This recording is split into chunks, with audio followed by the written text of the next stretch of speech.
Look, I've got to put a hard question to you. It's a hard question to put to anybody as managing director of a publicly listed company which relates to the share price when it's taken a tumble.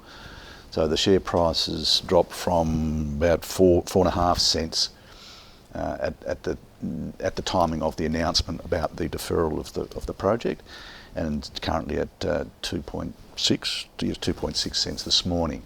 Do you want to talk about that share price performance?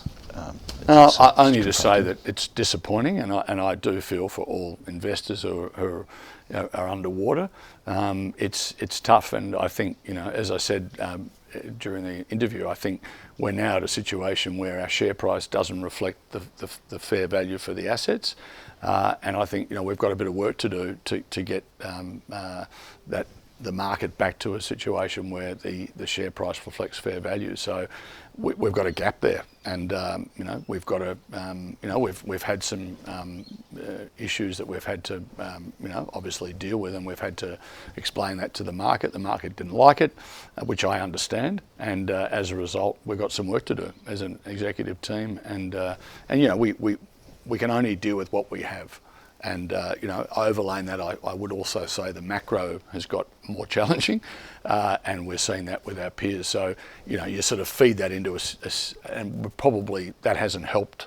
But I do understand why people have voted with their feet. But in the situation where the shares have been trading, there have been buyers on the other side, and it obviously gapped down on the first day. Bit of wind coming through. It gapped down on the first day, but it's held. Since it sort of found its new base, it's holding there, and I think people are starting to see that there's a big value gap opening up. And so again, the best way to close that value gap is and avoid somebody else doing it, is to have positive news flow and obviously the macro improving, nickel price going up, and people getting more confident around the supply demand and high nickel prices going forward. So it's going to take some time. And so that's a job for the executive team. Thanks, Peter. My observation on Poseidon, which I've looked at for quite a few years, is it's always been a complex project. But credit to you and your team, a lot of that complexity has been worked through.